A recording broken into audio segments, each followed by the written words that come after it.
सभी को सबसे पहले गुड इवनिंग। मेरा नाम जितेंद्र कुमार हुआ। आज आंशिक ज्ञान एजुकेशन में हम लोग 10वीं क्लास की बोर्ड परीक्षा 2027 की तैयारी करेंगे और मुझे आशा है कि आप लोग भी बहुत हमें सहयोग कीजिएगा। और हम लोग 10th क्लास का जो मैथ है, जिसका फर्स्ट चैप्टर में पढ़ना है रेशनल नंबर, जिसको हम वास्तविक संख्या के रूप में जानते हैं। तो आइए हम जानते हैं वास्तविक संख्या के अंतर्गत में क्या क्या हमें आज जानना है। तो प्रमेय संख्या, भाज्य संख्या, अभाज्य संख्याएं और दशमलव प्रसार। आज मैं इतना ही कुछ थ्योरम के साथ कुछ ऑब्जेक्टिव आप लोग के बीच ला रहे हैं। आप लोग ध्यान पूर्वक इसको समझिएगा और आपके परीक्षा में, आगामी परीक्षा में आपको बहुत हेल्पफुल होगा, मदद मिलेगा। तो चलिए अब हम ज्यादा देर नहीं करते हैं, प्रश्न की ओर चलते हैं। तो सबसे पहले हमने बताया था प्रमेय संख्या। मैंने बताया था कि प्रमेय संख्या कहते हैं किसे बच्चों? हम सभी जानते हैं कि प्रमेय संख्या वैसी संख्या को कहते हैं जो P/Q के रूप में हो, और या तो उसको हम भिन्न के रूप में हो तो उसको हम प्रमेय संख्या कहते हैं। जैसे में हम कह सकते हैं 2/3, 2/4। और प्रमेय संख्या के एक उदाहरण और समझिएगा, जिसका वर्गमूल पूर्ण हो जाए, पूर्ण रूप से विभाजित हो, तो उसे हम क्या कहेंगे? प्रमेय संख्या। जैसे √4, √9, ये सब प्रमेय संख्या के अंतर्गत आता है। दूसरी बात हमने बोला अप्रमेय संख्या। तो अप्रमेय संख्या किसको कहेंगे? अप्रमेय संख्या वैसी संख्या को कहते हैं, अप्रमेय संख्या वैसी संख्या को कहते हैं जो P/Q के रूप में नहीं हो, अर्थात भिन्न के रूप में नहीं हो, तो वैसी संख्या को हम अप्रमेय संख्या के रूप में जानते हैं। जैसे में, और इसका पूर्ण वर्गमूल नहीं हो तो वैसी संख्या क्या कहलाएगी? तो अप्रमेय संख्या कहलाएगी। जैसे √5, √5 आपका अप्रमेय संख्या है, √7 आपका अप्रमेय संख्या है, क्योंकि इसका पूर्ण वर्गमूल नहीं होगा। तो हम लोग प्रमेय संख्या और अप्रमेय संख्या के बारे में सीख गए हैं। अब हम चलते हैं तीसरा नंबर में, भाज्य संख्या। भाज्य संख्या किसे कहेंगे? तो भाज्य संख्या वैसी संख्या को कहेंगे जिसको 2 या 2 से अधिक गुणनखंड हो, 2 या 2 से अधिक गुणनखंड हो। यानी कहने का मतलब है, तो 8 लेते हैं तो 8 को विभाजित करने वाली संख्या 1, 2 और 4, 8 है। तो हम समझ गए कि यह संख्या 2 से अधिक से विभाजित हो रहा है, तो वो संख्या भाज्य संख्या कहलाएगी। आगे में हम लोग चौथा नंबर में जानेंगे अभाज्य संख्या। अभाज्य संख्या किसको कहेंगे? जिसका केवल 2 गुणनखंड हो। या तो वह संख्या खुद से विभाजित होगी, या तो वह संख्या 1 से विभाजित होगी, तो वह संख्या अभाज्य संख्या कहलाएगी। याद रखिएगा दोस्तों कि जो सबसे छोटी समअभाज्य के रूप में हम 2 होता है, और उसके बाद अभाज्य संख्या 3, 5, 7, ये सभी संख्याएं अभाज्य संख्या है। अगर इनका हम गुणनखंड करते हैं तो 2 को केवल 1 और 2 ही विभाजित करता है, इसके अलावा कोई संख्या नहीं करता है, इसलिए यह अभाज्य संख्या है। तो हम लोग अभी सीख गए प्रमेय संख्या, अप्रमेय संख्या, भाज्य संख्या और अभाज्य संख्या। चलिए अब सीखते हैं दशमलव प्रसार। तो दशमलव प्रसार किसको कहते हैं? दशमलव प्रसार आगे में हम लेते हैं 5 नंबर में।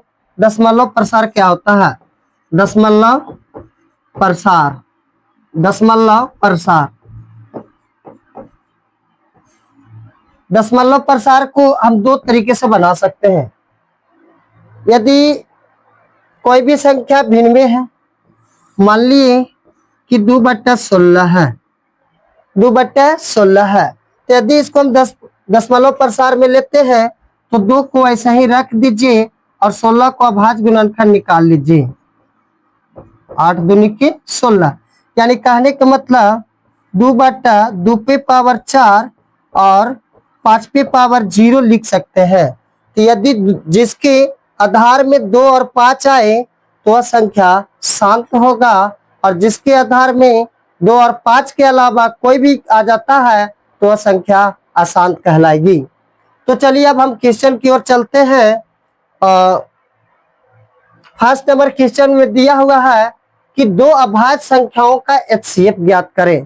तभी हमने पढ़ा था कि अभाज्य संख्या, क्या बोल रहा है क्वेश्चन, तो अभाज्य संख्या। तो दो हम अभाज्य संख्या को चुनेंगे, मान लो 2 या 3। तो दो अभाज्य संख्या को अगर हम लेते हैं और इसका हम लोग एचसीएफ निकालते हैं, तो इसका एचसीएफ बाबू कितना होगा, 2 और 3 का एचसीएफ कितना होगा। तो चलिए हम लोग निकालते हैं एचसीएफ।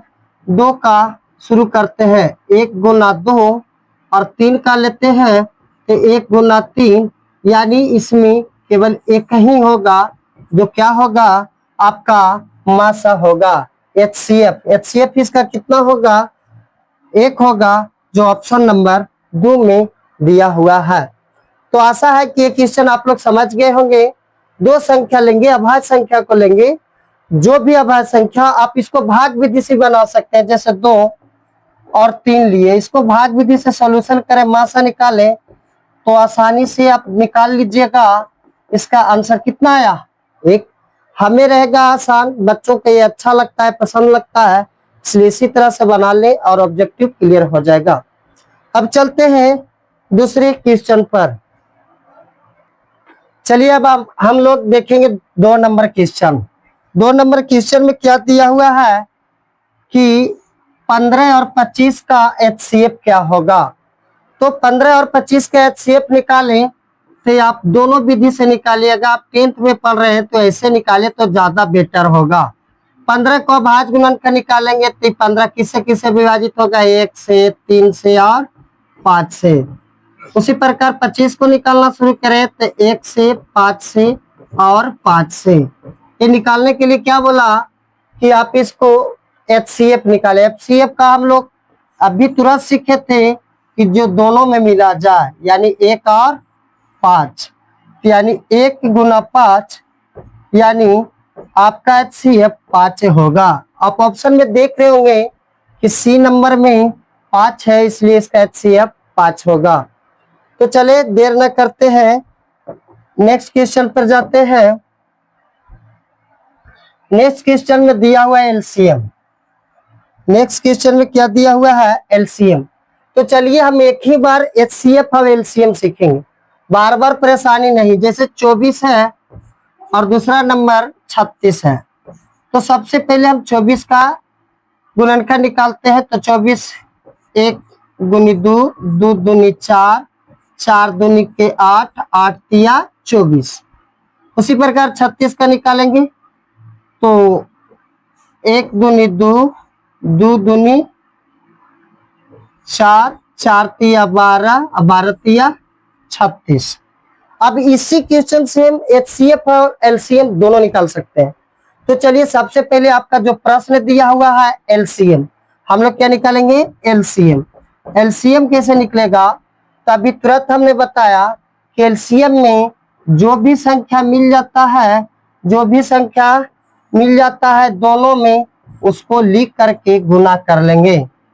जो संख्या मिल जाता है उसको लिख करके क्या करेंगे, गुना करेंगे। तो देखिए 2 मिल गया, इसमें 3 मिल गया, और बाकी जो शेष रह जाता है सभी संख्याओं को गुना में लिख लेंगे। तो चलिए इसका हम गुणनफल निकालते हैं। तो 2 दूनी 4, 4 तिया 12, 12 दूनी 24, 24 तिया 72 is the correct answer. 72 is the correct answer, जो ऑप्शन नंबर सी में मौजूद है।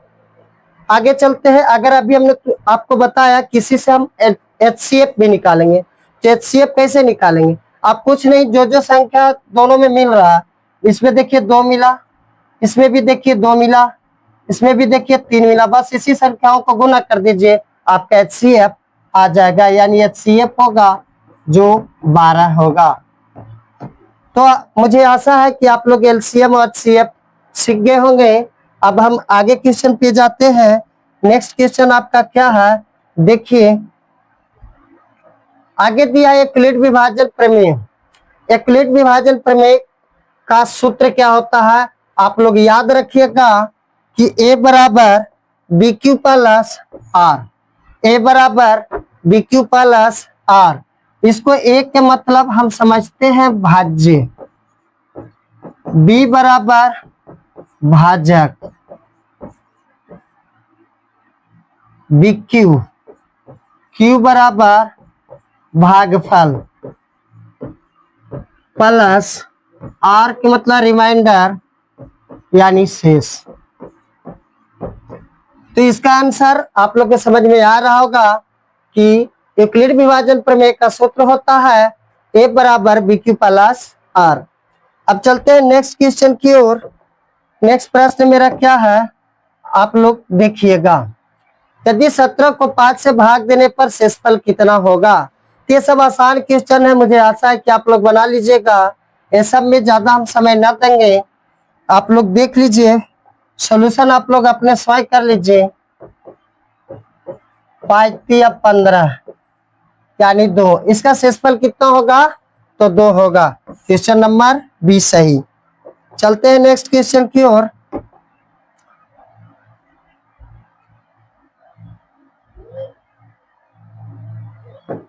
नेक्स्ट क्वेश्चन में दिया हुआ है कि 2 और 5 के अतिरिक्त किसी अभाज्य संख्या का हर वाले भिन्न का दशमलव प्रसार क्या होगा। 2 और 5 के अतिरिक्त किसी अभाज्य संख्या के हर वाली दशमलव प्रसार क्या होगा। अभी तुरंत हमने आपको बताया था कि अगर कोई संख्या p दिया हुआ है, मान लो कि कोई संख्या ऊपर में p दिया हुआ है और नीचे में 2 के पावर m हो और 5 के पावर n हो, तो वह संख्या दशमलव प्रसार शांत होगा। और अशांत ये क्वेश्चन कर रहा 2 और 5 के अलावा, तो 2 और अगर 5 के अलावा कहेगा तो आप सीधे मारिएगा अशांत आवर्ती संख्या। क्या मारना है, अशांत अनावर्ती संख्या। और इस तरह के क्वेश्चन बोर्ड में बहुत बार पूछा जा रहा है। वो तो प्रमेय संख्या एचसीएम एचसीएफ का तो उतना छोटा नहीं पूछेगा, बट एक क्वेश्चन को दोस्तों ध्यान जरूर देना। अब चलते हैं नेक्स्ट क्वेश्चन की ओर।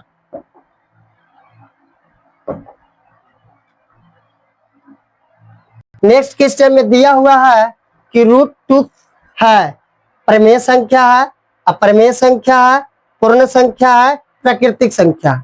अभी हमने शुरू में ही बताया कि प्रमेय संख्या किसको कहेंगे, अप्रमेय संख्या किसे कहेंगे, पूर्ण संख्या किसे कहेंगे और प्राकृतिक संख्या। तो प्रमेय संख्या जिसका हमने अभी तुरंत बताया कि जिसका जो भिन्न में हो 2/5, जिसका पूर्ण वर्गमूल हो, सब प्रमेय संख्या कहलाएगी। अप्रमेय संख्या जिसका पूर्ण जो भिन्न में नहीं हो, जिसका पूर्ण वर्गमूल नहीं होता है, तो अप्रमेय संख्या कहलाते हैं। पूर्ण संख्या गिनती की संख्या में अगर शून्य शामिल कर लिया जाता है तो उसको हम पूर्ण संख्या के रूप में जानते हैं। गिनती की संख्या में अगर शून्य शामिल कर लिया जाता है उसको पूर्ण संख्या कहते हैं, जिसको हम W से सूचित करते हैं, यानी इसको होल नंबर भी बोलते हैं। नेक्स्ट क्वेश्चन है प्राकृतिक संख्या। तो गिनती की जितनी सारी संख्याएं हैं अनंत तक, 1 से लेके अनंत तक, सभी संख्याएं प्राकृतिक संख्या के अंतर्गत आते हैं। तो हमने एक क्वेश्चन से लगभग 3 क्वेश्चन को ड्रिल किया, प्रमेय संख्या, अप्रमेय संख्या, पूर्ण संख्या और प्राकृतिक संख्या। तो चलिए अब नेक्स्ट क्वेश्चन पर जाते हैं, क्योंकि ये चीज आप लोग को समझ में आ गया होगा।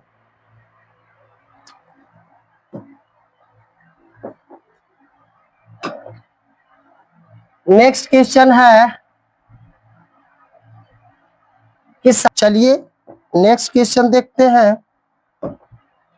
नेक्स्ट क्वेश्चन में आपका है क्या, देखिए इजी क्वेश्चन है। 13 और 17 का एचसीएफ निकालिए, आप लोग निकाल लीजिएगा, इसमें समय हम नहीं देंगे क्योंकि ये प्रश्न आपको बता चुके हैं। नेक्स्ट है आपका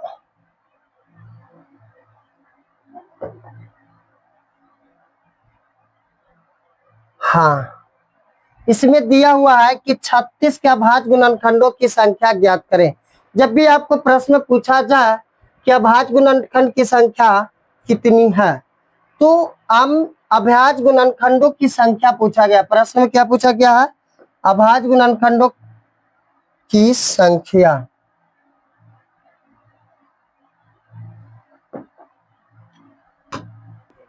तो क्वेश्चन नंबर 10 को हम समझेंगे। क्वेश्चन नंबर 10 में दिया हुआ है कि 36 में 2 पर पावर 2 और 3 पर पावर 2 में अभाज्य गुणनखंड की संख्या कितनी है। तो सबसे पहले हम इसको अभाज्य गुणनखंड ऐसे दिया हुआ है, आप कुछ न देखिए यहाँ पर कितना अभाज्य गुणनखंड बना। तो 1 2 बना और 1 3 बना, 1 2 और 1 3। तो यानी कुल संख्या कितना हो गया, 1 और 2, यानी आंसर नंबर 2 होगा। नेक्स्ट क्वेश्चन को देखेंगे। नेक्स्ट क्वेश्चन है आपका, एक क्या है, एक क्या है, क्या एक विषम संख्या है, क्या भाज्य संख्या नहीं है, क्या अभाज्य संख्या है, क्या सम संख्या है। तो एक क्या है, एक विषम संख्या है। एक क्या हो जाएगा, एक विषम संख्या। भी आपने सब जानते हैं, वैसे संख्या जो 2 से पूर्णतः विभाजित नहीं हो वो विषम संख्या कहलाती है। तो नेक्स्ट क्वेश्चन की ओर चलेंगे।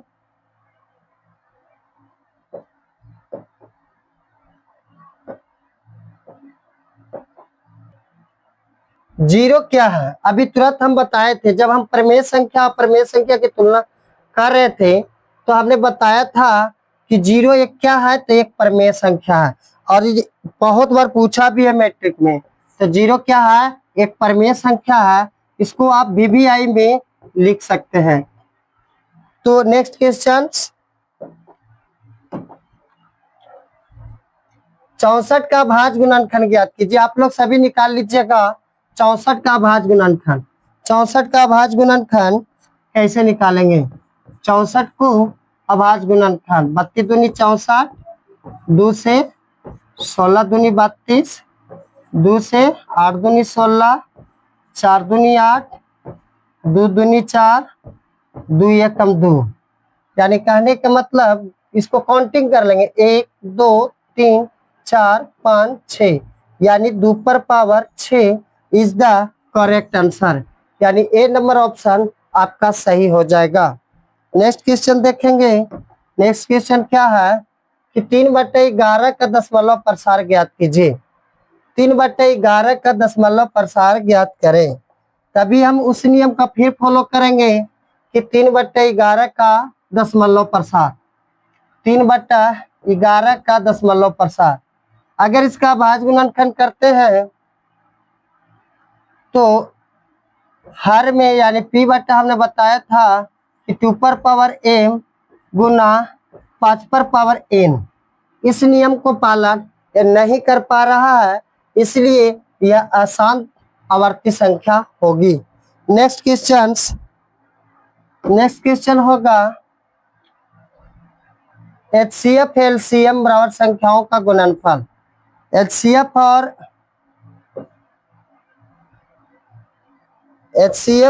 LCM बराबर क्या होता है, संख्याओं का गुणनफल। ये भी इजी क्वेश्चन था। नेक्स्ट क्वेश्चन देखते हैं। 18 और 24 का HCF, ये भी इजी क्वेश्चन आप लोग बना लीजिएगा, HCF बना लीजिएगा। नेक्स्ट क्वेश्चन,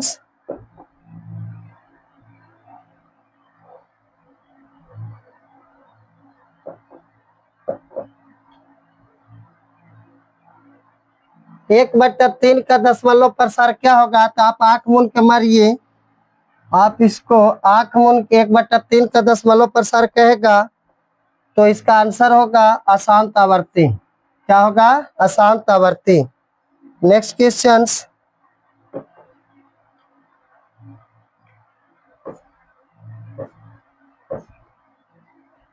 √5 क्या है, ये भी आपको बताया हुआ क्वेश्चन है कि √5 हमने शुरू में ही बताया था, जिसका पूर्ण वर्गमूल नहीं हो वह संख्या अप्रमेय संख्या कहलाएगी। इसलिए यह क्या होगा, इसका आंसर अप्रमेय संख्या। इसका क्या होगा, अप्रमेय संख्या।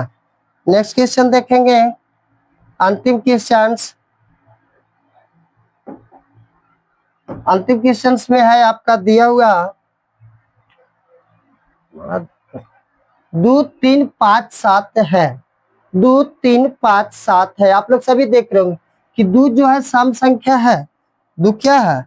सम संख्या है। लेकिन ये भी आपको पता बताए थे कि जो 2 है जो सबसे छोटी अभाज्य संख्या है।